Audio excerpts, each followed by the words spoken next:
వర్తమాన ఎక్స్ప్రెస్కి స్వాగతం. నేను మీ బండారు సురేష్. ఈరోజు వార్తలు ప్రధాన అంశాలు. ఆ ఘటనలో నా ప్రమేయం లేదు. అల్లు అర్జున్. అభిమానుల ప్రేమ మద్దతుకు సినీ నటుడు అల్లు అర్జున్కు కృతజ్ఞతలు తెలిపారు.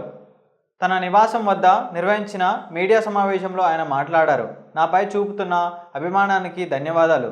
దేశవ్యాప్తంగా మద్దతిచ్చిన మీడియాకు కృతజ్ఞతలు. మృతి చెందిన రేవతి కుటుంబానికి అండగా ఉంటాం.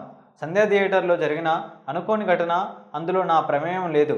బాధిత కుటుంబాన్ని పరామర్శించేందుకు ప్రయత్నిస్తున్నా అని చెప్పారు. మాజీ ఉప ప్రధాని అద్వానీకి అస్వస్థత. మాజీ ఉప ప్రధాని భాజపా అగ్రనేత ఎల్కే అద్వానీ అస్వస్థతకు గురయ్యారు. ఢిల్లీలోని అపోలో ఆసుపత్రిలో ఆయనకు చికిత్స అందిస్తున్నారు. ఆయన ఆరోగ్యం నిలకడగా ఉందని జాతీయ మీడియా కథనాలు పేర్కొన్నాయి. అద్వానీ ఆరోగ్యం క్షీణించడంతో 2 రోజుల క్రితమే ఆయన్ను ఆసుపత్రిలో చేర్పించినట్లు సన్నిహిత వర్గాలు వెల్లడించాయి. అవన్నీ తప్పుడు ప్రచారాలు. మోహన్ బాబు తనకు సంబంధించిన విషయంలో తప్పుడు ప్రచారాలు చేస్తున్నారని సినీ నటుడు మోహన్ బాబు తెలిపారు. ఈ మేరకు ఆయన ఎక్స్ వేదికగా పోస్టు చేశారు. జర్నలిస్టుపై దాడి ఘటనలో తన ముందస్తు బెయిల్ పిటిషన్ తిరస్కరించలేదని పేర్కొన్నారు. ప్రస్తుతం ఇంట్లో వైద్యుల సంరక్షణలో ఉన్నట్లు చెప్పారు. చట్టానికి కట్టుబడి ఉంటా.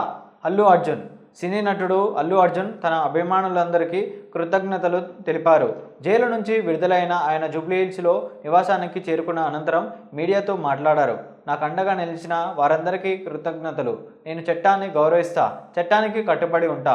బాధిత కుటుంబానికి జరిగిన నష్టం పూడ్చలేనిది. ఆ కుటుంబానికి మరోసారి సానుభూతి తెలుపుతూ అని చెప్పారు. తెలంగాణలో రేపటి నుంచి గ్రూప్ 2 పరీక్షలు.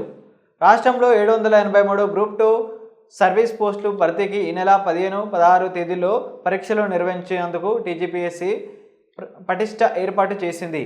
ఓఎంఆర్ పద్ధతిలో పరీక్షల నిర్వహణకు రాష్ట్ర వ్యాప్తంగా 1368 కేంద్రాలను సిద్ధం చేసింది.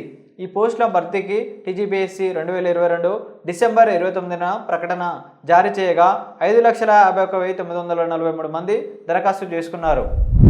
ఈ నెల 16న లోక్సభ ముందుకు one nation one election bill, ఒకే దేశం ఒకే ఎన్నికకు సంబంధించిన రాజ్యాంగ సవరణ బిల్లును ఈ నెల 16న లోక్సభ ముందుకు తీసుకురానున్నట్లు అధికారిక వర్గాలు వెల్లడించాయి. గ్రూప్ 2 పరీక్షల ఫలితాలు వేగంగా ఇస్తాం. TGPSC chairman. ఆదివారం, సోమవారం జరగనున్న గ్రూప్ 2 పరీక్షలకు అన్ని ఏర్పాట్లు పూర్తి చేసినట్టు టీజీపీఎస్సీ చైర్మన్ బూర వెంకటేశం తెలిపారు. అల్లు అర్జున్ హంగామా చేయకపోతే ఇంత దాకా వచ్చేది కాదు. సినీ నటుడు అల్లు అర్జున్ సినిమా థియేటర్కు వచ్చి ఎలాంటి హంగామా చేయకుండా సినిమా చూసి వెళ్ళిపోయి ఉంటే ఇంత గొడవ అయ్యేది కాదని ముఖ్యమంత్రి రేవంత్ రెడ్డి స్పష్టం చేశారు. 2047 రాష్ట్ర అభివృద్ధికి రోడ్ మ్యాప్. 5 ఏళ్లలో పేదరికం లేని సమాజం. 2047 నాటికి 100% అక్షరాస్యత. తలసరి ఆదాయం $2,300 నుంచి $4,200 పెంచడం.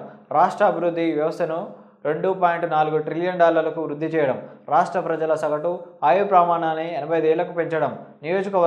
వర్గానికి ఒక పారిశ్రామిక పార్కు. ప్రతి కుటుంబంలో ఒక ఎంటర్ప్రెన్యూర్. ప్రజలు, ప్రభుత్వం, ప్రైవేటు భాగస్వామ్యంతో రాష్ట్ర సుస్థిర అభివృద్ధి. ఆధార్ ఉచిత అప్డేట్ మరోసారి గడువు పొడిగింపు. ఆధార్ ఉచిత అప్డేట్ గడువు మరో 6 నెలల పాటు పొడిగిస్తున్నట్లు ఉదయ్ ఎక్స్ వేదిక వెల్లడించింది. 2025 జూన్ 14 వరకు, అంటే ఏకంగా 6 నెలలు గడువు పొడిగించింది.